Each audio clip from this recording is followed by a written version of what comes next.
Hi students.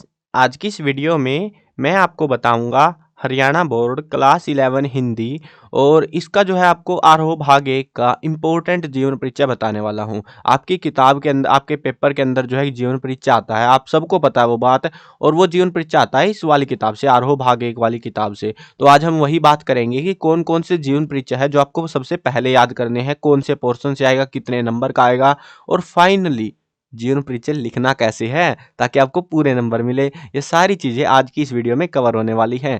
चलो शुरू करते हैं। मैं हूं अजय और आप देख रहे हैं सीसीएल क्लास। देखो, आपका जो क्वेश्चन है, क्वेश्चन कुछ ऐसा आएगा। जो दो लेखकों के नाम दिए जाएंगे, कोई से भी दो हो सकते हैं वो, ठीक है, उनकी मर्जी रहेगी। मन्नू भंडारी, मान लो ये हमारे पास दो लेखक हैं, उनको जो है क्वेश्चन में कोई भी रैंडमली दे सकते हैं। मन्नू भंडारी या बाल मुकुंद गुप्त के, ये मतलब दो नाम दे दिए। उसके बाद ये निम्नलिखित जहां पे लिखा हुआ है इसकी जगह पे नाम दिए जाएंगे। उसके बाद बोलेंगे, दो नाम देंगे, उनमें से एक का करना रहेगा आपको कि जीवन, साहित्यिक विशेषताओं व भाषा शैली का संक्षिप्त परिचय दीजिए। तो ऐसा आएगा आपका क्वेश्चन, जो कि रहेगा 5 मार्क्स का क्वेश्चन रहेगा। अब इस वीडियो में मैं सारा समझाऊंगा जीवन परिचय वगैरह कैसे करना है, कौन कौन से इंपॉर्टेंट है, कौन से कितने पेपरों में आते हैं, कौन से नहीं आते। सारे डाउट क्लियर हो जाएंगे इस वीडियो के बाद में आपके, ठीक है। लेकिन हाँ, एक चीज़ बता देता हूँ आपको, जो है क्लास 11 के जो है ना बाकी सब्जेक्ट है, हिंदी की बाकी वीडियोस भी बनाऊंगा, इंग्लिश की बनाऊंगा। तो बाकी जितने भी सब्जेक्ट की जितनी भी वीडियोस मैं बनाऊंगा, तो वो एक प्लेलिस्ट बना रखी है, class 11 all subject important questions 2023 के नाम से। तो पहला लिंक है डिस्क्रिप्शन में, चेक कर लेना। कुछ स्टूडेंट को डिस्क्रिप्शन खोलना ही नहीं आ रहा भाई अब तक। तो ये समझ लो, जो वीडियो के नीचे जो नाम लिखा हुआ है ना वीडियो का, उस नाम पे क्लिक मारो, खुल जाएगा, ठीक है। अब समझ गए। चलो अब आगे बढ़ते हैं अपने मेन मुद्दे पे कि कौन कौन से जीवन परिचय है जो आपको याद करने हैं। देखो, मैंने पेपर देखे हैं, मैंने पेपर एनालाइज करे लगभग 2018 से लेके 22 तक के, ठीक है। इन पेपरों के अंदर जो जीवन परिचय आया सबसे पहले और सबसे ज्यादा जो आ रहा है वो आ रहा मन्नू भंडारी का। चाहे तुम्हें मतलब कोई सा, बाकी तुम्हारी मर्जी है भाई, सीधी बात कह रहा हूं मैं, बाकी तुम्हारी मर्जी है। मन्नू भंडारी का पक्कम पक्का कर लेना। मतलब लगभग ये मान लो हर साल, ऑलमोस्ट हर साल एक आध बार छोड़ के लगभग हर बार जो है मन्नू भंडारी का जीवन परिचय मिला है हमको ऑप्शन में, ठीक है। ऑप्शन में क्यों कह रहा हूँ, क्योंकि एक मन्नू भंडारी का देंगे, मान लो एक उनके साथ में मन्नू भंडारी अथवा प्रेमचंद का जीवन परिचय बताइए, मन्नू भंडारी अथवा बाल मुकुंद गुप्त का, ऐसे करके देते हैं वो लोग। लेकिन मन्नू भंडारी का मेजोरिटी ऑफ द केसेस में मिला है, इसका पक्कम पक्का करना है आपको। मन्नू भंडारी वाला बिल्कुल भी अच्छे से याद करना है, एक एक चीज याद करनी है आपको, ठीक है। उसके बाद आपका जो दूसरे नंबर पे जो दूसरी प्रायोरिटी रहेगी याद करते टाइम पे, वो रहेगी आपकी बाल मुकुंद गुप्त वाले की। किसकी रहेगी? बाल मुकुंद गुप्त वाले की। मैं देखो, अब कहने को तो भाई मैं ये कह दूंगा आपको मन्नू भंडारी वाला कर लो, बस वो पेपर में आ जाएगा। लेकिन दिक्कत क्या है, अगर उन्होंने अल्टरनेट डाल दिया मन्नू भंडारी के बाद में, मन्नू भंडारी को प्रायोरिटी नहीं दी आपके पेपर में, तो आप फंस जाओगे। क्योंकि आप तो बोलोगे भाई सीसीएल वाले ने बताया था, हाँ हम तो याद करके आ गए, अब क्या करें। तो इसीलिए मैंने 3 जीवन परिचय निकाले हैं जो सबसे ज्यादा रिपीट होते हैं, ठीक है ना। तो दूसरे नंबर पे आपको जो याद करना है वो है बाल मुकुंद गुप्त वाला। तीसरे नंबर पे जो याद करना है वो है प्रेमचंद वाला। लेकिन जैसे मैंने नंबर बताया ना आपको, मतलब अगर जिसको दिक्कत है याद करने में, वो पहले नंबर पे मन्नू भंडारी वाला याद करना बिल्कुल अच्छे से। यानी कि ये नंबर वाइज है बिल्कुल आपका। अगर आपको याद करने, मान लो रचनाओं में ज़्यादा दिक्कत होती है, सबसे बड़ी दिक्कत रचनाओं की है। हमको, तुमको भी पता है, मुझे भी, मैंने भी याद करा भाई अपने ज़माने में, मुझे भी पता है ना। तो देखो, मन्नू भंडारी की रचनाएं अच्छे से याद करनी है तुमको। उसके बाद में बाल मुकुंद गुप्त की करनी है, फिर आएंगे हम प्रेमचंद पे। ये 3 जीवन परिचय आपको कर लेने हैं। अब इसके बाद में आगे भी दिखा देता हूँ। जीवन परिचय मैंने प्रेमचंद का लिखा है ताकि आपको दिखा सकूँ कैसे लिखा जाता है। उसके बाद के जो पेपर है, मतलब ऑप्शन में कभी कभी ये शेखर जोशी, जवाहरलाल नेहरू, ये एक एक बार आए हैं, ज़्यादा रिपीट हुए नहीं है। मतलब एक बार दे दिए थे, पता नहीं मूड उतर गया होगा उनका। लेकिन उनके साथ में भी ऊपर जो 3 क्वेश्चन है ना, 3 जीवन परिचय, उनमें से आया ही आया है साथ में। ऐसा नहीं है कि ये अकेले दे दिया भाई शेखर जोशी या जवाहर नेहरू का बता दो तुम, ऐसा कभी नहीं आया। जब भी आया है इनके साथ में ऊपर वालों में से 3 में से एक आया ही आया है, और ज्यादातर मन्नू भंडारी ही आया है। ठीक है, अब समझ गए सारी चीजें। ये 5 जीवन परिचय है, लेकिन आपको मेन तो जिनको याद करने हैं, 3 पक्के याद करने हैं। ये 3 वाले जो दिख रहे हैं आपको स्क्रीन पे, ये 3 बहुत अच्छे से याद करने हैं। अब चलो शुरू करते हैं, ये समझते हैं जीवन परिचय लिखते कैसे हैं। आपका जीवन परिचय आएगा 5 नंबर में, और क्वेश्चन रहेगा, क्वेश्चन देखो तुम वापिस से, जीवन बताना है, साहित्यिक विशेषताएं बतानी है, और भाषा शैली बतानी है। 3 चीजें बतानी है हमको, 5 नंबर देंगे। अब इसमें खास मस्त सी चीज बताता हूं तुमको। एक नंबर के, 1 या 2 नंबर, नोट मैटर कि कितने का देंगे, वो 1 या 2 नंबर के आसपास का हमको रहेगा जीवन बताना। 1 नंबर की विशेषताएं, 1 नंबर की भाषा शैली। मतलब लगभग विशेषताएं कई बार 2 नंबर की कर देते हैं, 1 नंबर का इधर के, मतलब कुल मिला के ऐसे भाषा शैली ज़्यादा बड़ी कभी नहीं आती, वो 1 ही नंबर की आती है हमेशा। साहित्यिक विशेषताएं कभी कभी 2 नंबर की कर देते हो, कभी 1 नंबर की कर देते हो। अगर ये 2 की कर रहे हैं तो यहाँ से 3 बनेंगे, यहाँ से 2, ऐसे करके। लेकिन रचनाएं लिखनी है आपको, रचनाएं ऐसा नहीं सोचना कि भाई साहित्यिक विशेषताओं के नाम पे तुम रचनाएं लिखना भूल जाओ, रचनाएं लिखनी पड़ेंगी तुमको, उनको स्किप नहीं कर सकते, ठीक है। अब जीवन परिचय देखो कैसे लिखना है। देखो 2 ऑप्शन होते हैं आपके पास में, 2 तरीके हैं लिखने के। आपको एक मस्त सी चीज बताता हूँ, ये कभी गलती मत करना जीवन परिचय लिखते टाइम पे। आपको हेडिंग बनानी है सामान्य जीवन परिचय। क्या बनाओगे हेडिंग? सामान्य जीवन परिचय।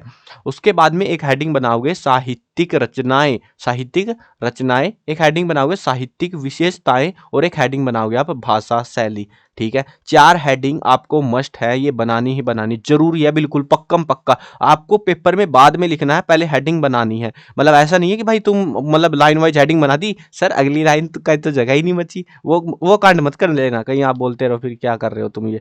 तो ऐसे जो है हेडिंग बनानी है, उसके बाद उसका जीवन परिचय सामान्य जीवन लिखना है, उसके बाद रचनाओं वाली हेडिंग बनानी है, उसके बारे में लिखना है, फिर साहित्य विशेषताओं वाली हेडिंग बनानी है, उसके बारे में लिखना है थोड़ा सा, और फिर भाषा शैली वाली हेडिंग बनानी है, उसके बारे में लिखना है थोड़ा सा। समझ गए अब ये सारी चीजें? अब देखो तुम क्या क्या याद करना है, कैसे याद करना है। सामान्य जीवन परिचय 2 तरीके से आप लिख सकते हो। अगर तुमको 200% का भरोसा है अपने ऊपर कि मैंने जो याद करा है वो बिल्कुल सही याद करा है, ऐसे पॉइंट बनाओ छोटे छोटे प्यारे प्यारे से। मतलब ये मैंने अजीब ही सिस्टम तुमको लग रहा होगा कि भाई ये ऐसे कौन नंबर देगा यार हमको, लेकिन एक्चुअली ये बहुत खतरनाक है भाई। इसको देखते एग्जामिनर ऐसे मतलब तुम्हारे ऊपर फिदा हो जाएगा कि क्या लिखा है भाई तुमने। बट ये ध्यान रखना, भरोसा होना चाहिए। जन्म 1880 है तो 80 होना चाहिए, पता लगे 85 और वहीं पे बोले अरे यार फुद्दू काट गया बच्चा मेरा, ऐसा ना होने पाए फिर। तो याद करो तो अच्छे से करना, फिर तभी मैं आपको इंपॉर्टेंट वाले दे रहा हूँ। अब जिसको पक्का याद है तो वो ऐसे वाले करना। जन्म देखो इसमें ज्यादा लिखना नहीं होता, ये मस्त सी चीज मैं इसीलिए दिखा रहा हूँ तुमको क्योंकि इसमें लिखना नहीं होता। अगर लिखने वाला दूसरा स्टाइल भी होता है, एक पहरा बनाओ, एक पहरा सा बनाते हैं। ये क्या नाम था इसका, प्रेमचंद का जन्म 1880 में बनारस के लम्ही नामक गांव में हुआ। इसके माता पिता, इसका मूल नाम धनपत राय था, इसकी माता का नाम आनंदी देवी, पिता का नाम मुंशी अजायब राव था। इनकी आरंभिक शिक्षा फारसी भाषा में हुई। इन्होंने भारत के स्वतंत्रता संग्राम में मुंशी प्रेमचंद ने असहयोग आंदोलनों में भाग लेने की वजह से स्कूल इंस्पेक्टर के पद से इस्तीफा दे दिया था, और अंत में 1936 में इनका देहांत हो गया। कुछ समझ में नहीं आया? आप बोले भाई इतनी स्पीड में कौन पढ़ाता है यार। देखो ये सारी चीजें जो जो मैंने अभी पढ़ के सुनाया ना तुमको, वो होता है ऐसे लिखना है, ऐसे करते रहो, लिखते रहो, ठीक है। अब वही चीज है, हम वही चीज यहाँ शॉर्टकट में बता रहे हैं। शॉर्टकट लग नहीं रही होगी तुमको, लेकिन लगती है भाई ये। जन्म, सीधा जन्म लिखो। जन्म कब हुआ? 1880 ईस्वी में, ठीक है। स्थान का मतलब स्थान, जन्म स्थान लिख सकते हो इसको स्थान की बजाय भी, बनारस के लम्ही गांव में, ठीक है। मूल नाम क्या था? धनपत राय। नहीं था लेखक का तो छोड़ दो। माता का नाम था आनंदी देवी, पिता का नाम मुंशी अजायब राव। आरंभिक शिक्षा फारसी भाषा में हुई। मुख्य महत्वपूर्ण योगदान देखोगे, भारत के स्वतंत्रता संग्राम में मुंशी प्रेमचंद ने असहयोग आंदोलन में भाग लेने के लिए अपने स्कूल इंस्पेक्टर के पद से इस्तीफा दे दिया। मृत्यु 1936 में। इतना सा लिखो, तुम्हारा सामान्य जीवन परिचय में 2 नंबर कहीं नहीं जाने वाले, वो पक्कम पक्का आ जाएंगे। या तो तुम पहरा बना के लिख दो, पहरे में भी ठीक होना चाहिए, गलती सलती मत मार देना कुछ भी। भाई इतने सारे जीवन परिचय में से मैं तुमको लिटरली 3 जीवन परिचय बता रहा हूँ जो याद करने हैं, 5 नंबर आएंगे तुम्हारे। वो भी तो देखो तुम, 5 नंबर है जिनका तुम्हें पता है यहाँ से ही आएंगे, बस ये 2-4 नाम से याद करने हैं, ज्यादा करना भी नहीं है। तो अच्छे से कर लेना इनको, ठीक है। अब उसके बाद में हम लिखेंगे साहित्यिक रचनाएं। रचनाएं लिखते टाइम पे रचनाएं ज्यादा नहीं लिखनी है, क्योंकि रचनाएं होती है बहुत सारी, और रचनाएं हमें मतलब मर्जी है उनकी नंबर दे ना दे मतलब जो पैटर्न होता है ना चेकिंग का, तो उसमें कभी कभी रचनाओं का नंबर ऐड कर लेते हैं, कभी नहीं करते, ऐसा सीन होता है। मतलब इज्जत ज्यादा है नहीं तुम्हारे क्वेश्चन में। 12th में जो है उन्होंने बोला था, देखो ये चीज ध्यान रखने की होती है, 12th में उनको बोला गया था, 12th वाले जो स्टूडेंट है उनको बोला जाता है कि तुमको साहित्यिक रचनाएं लिखनी है। लिखनी है मतलब लिखनी ही है, कोई अल्टरनेट ऑप्शन नहीं। तुमसे नहीं बोला, तुमसे बोला जीवन परिचय बताओ, साहित्यिक विशेषताएं बताओ और भाषा शैली, ये 3 चीजों पे खास ध्यान रखना है।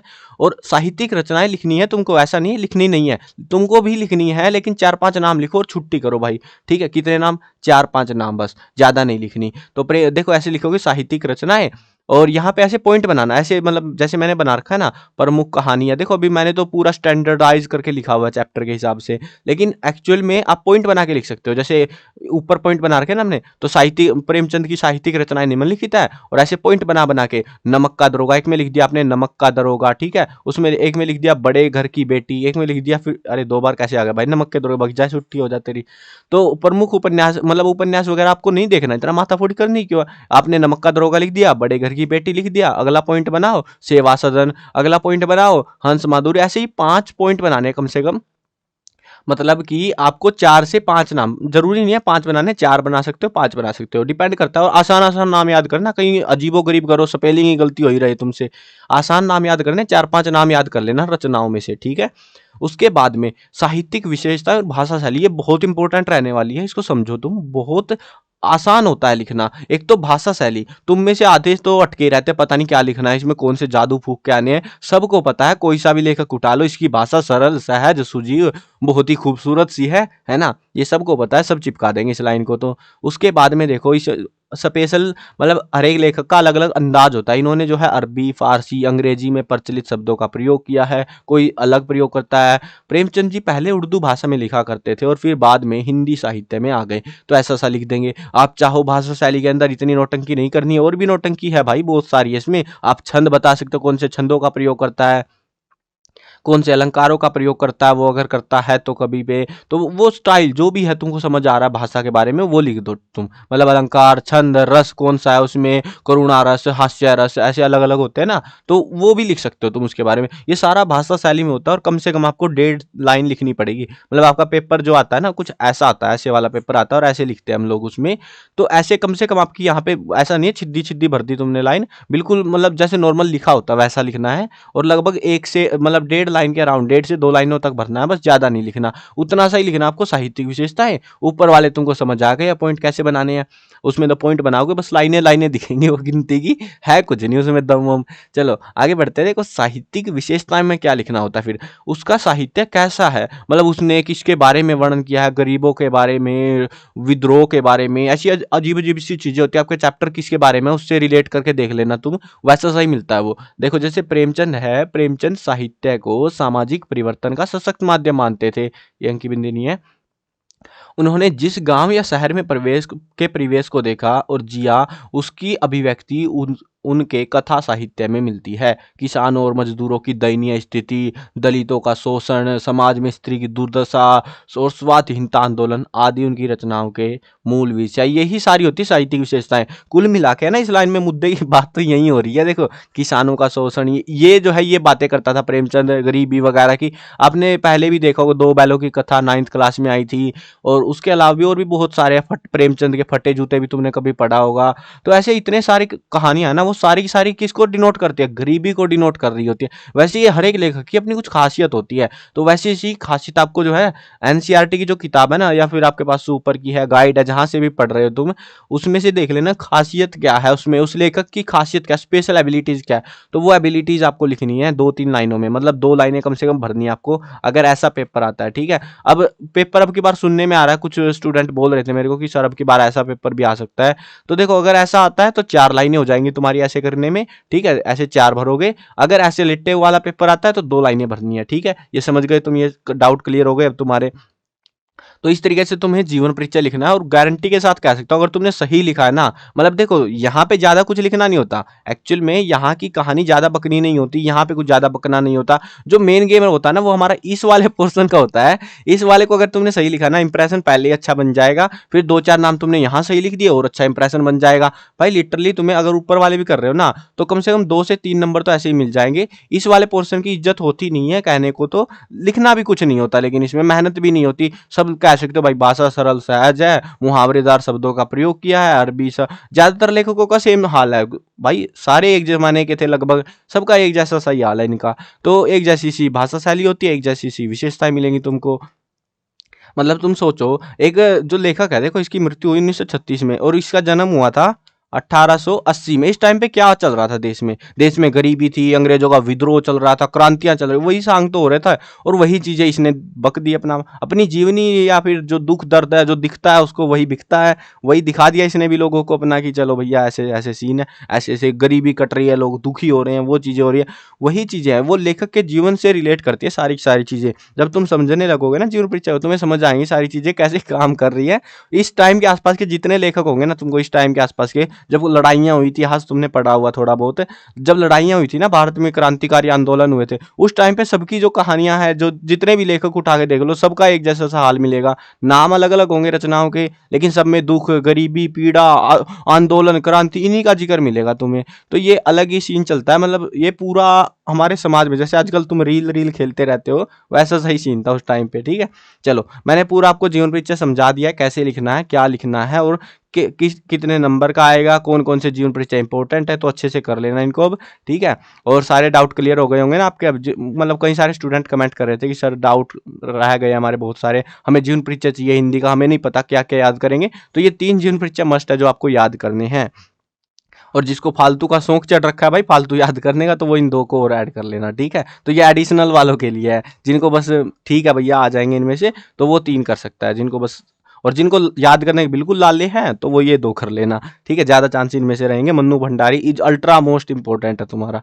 ठीक है, मिलते हैं नई वीडियो में। आई होप डाउट क्लियर हो गए होंगे। और हाँ, तुमने सब्सक्राइब नहीं कर रखा अब तक, सब्सक्राइब कर लो यार, कर दो सब्सक्राइब। और भी वीडियो आने वाली है, फिर तुम्हें पता नहीं लगेगा टाइम पे, पेपर के टाइम पे। तो सब्सक्राइब कर लो, टाइम से पता लगता रहेगा कि वीडियो अपलोड हुई, आपको तुरंत पता लग गया कि भाई वीडियो आ गई है। तो ठीक है ना, सब्सक्राइब कर लेना। मिलते हैं नई वीडियो में, बाय बाय।